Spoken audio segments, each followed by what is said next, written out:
আসসালামু আলাইকুম। শুরুতে জানিয়ে দিব সংবাদ শিরোনাম। শেখ হাসিনা ও কামালের মৃত্যুদণ্ডের পূর্ণাঙ্গ রায় প্রকাশ। শেখ হাসিনাকে ফেরত চেয়ে দিল্লিকে পাঠানোর চিঠির জবাব এখনও মেলেনি পররাষ্ট্র উপদেষ্টা। নির্বাচন ঠেকাতে চাইবে যারা তাদের বিরুদ্ধে ব্যবস্থা সিএসি। জনগণের ভোটাধিকার নিশ্চিত হলে গণতন্ত্র আরও শক্তিশালী হবে। এবার বিস্তারিত। জুলাই গণ অভ্যুত্থানের চলাকালে সংগঠিত গণহত্যা ও মানবতা বিরোধী অপরাধের মামলায় ক্ষমতাচ্যুত প্রধানমন্ত্রী শেখ হাসিনা ও সাবেক স্বরাষ্ট্রমন্ত্রী আসাদুজ্জামান খান কামালের মৃত্যুদণ্ডের পূর্ণাঙ্গ রায় প্রকাশ করেছে আন্তর্জাতিক অপরাধ ট্রাইব্যুনাল। বুধবার 26শে নভেম্বর প্রকাশিত এই পূর্ণাঙ্গ রায়ের ভিত্তিতে আগামী 30 দিনের মধ্যে আপিল করতে পারবেন দুই আসামি। গত 17 নভেম্বর আন্তর্জাতিক অপরাধ ট্রাইব্যুনাল একে মামলায় শেখ হাসিনা ও কামালকে মৃত্যুদণ্ড দেন বিচারপতি মোহাম্মদ গোলাম মর্তুজা মজুমদারের নেতৃত্বাধীন 3 সদস্যের ট্রাইব্যুনাল।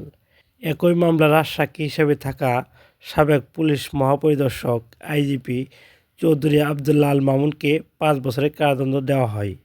রায়ে শেখ হাসিনা ও কামালের দেশে থাকা সব স্থাপন অস্থাপন সম্পত্তি বাজেয়াপ্তের নির্দেশও দেওয়া হয়।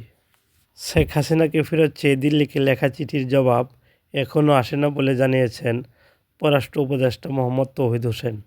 বুধবার 26শে নভেম্বর দুপুরে পররাষ্ট্র মন্ত্রণালয়ের সাংবাদিকদের প্রশ্নের জবাবে তিনি একথা জানান। আসন্ন ত্রয়োদশ জাতীয় সংসদ নির্বাচনকে কেন্দ্র করে নির্বাচন কমিশন সব ধরনের প্রস্তুতি গ্রহণ করেছেন বলে জানিয়েছেন প্রধান নির্বাচন commissioner CSE AMM Nasir Uddin. তিনি বলেন, নির্বাচন প্রতিহত করার ঘোষণা যারা দিচ্ছেন তাদের বিষয়ে প্রয়োজনীয় ব্যবস্থা নেওয়া হবে। সুষ্ঠু নির্বাচনের জন্য যা যা করা প্রয়োজন সবই করা হবে। বুধবার 26শে নভেম্বর ঢাকার পিলখানায় বিজিবি সদর দপ্তরে বিজিবি নির্বাচনী প্রশিক্ষণ ও মহড়া পরিদর্শন শেষে তিনি সাংবাদিকদের এসব কথা বলেন। বিএনপি চেয়ারপারসনের উপদেষ্টা ও ঢাকা 2 আসনের বিএনপি প্রার্থী আমানুল্লাহ আমান বলেছেন, জনগণের ভোটাধিকার নিশ্চিত হলে গণতন্ত্র আরও শক্তিশালী হবে।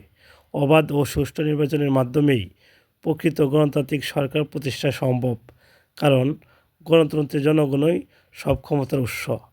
বুধবার 26শে নভেম্বর কেরানীগঞ্জ মডেল থানার তারানগর ইউনিয়নের বাটি বাওয়াল উচ্চ মাধ্যমিক বিদ্যালয়ে নবীনবরণ ও কৃতি শিক্ষার্থীদের সংবর্ধনা অনুষ্ঠানের প্রধান অতিথির বক্তব্যে তিনি এসব কথা বলেন। আমানুল্লাহ আমান বলেন, গণতন্ত্র টিকিয়ে রাখতে অবাধ ও নিরপেক্ষ নির্বাচন অপরিহার্য। সম্মানিত ভিউয়ার্স, ভিডিওটি একটি লাইক দিয়ে নিয়মিত খবর পেতে চ্যানেলটি সাবস্ক্রাইব করে রাখবেন। আসসালামু আলাইকুম।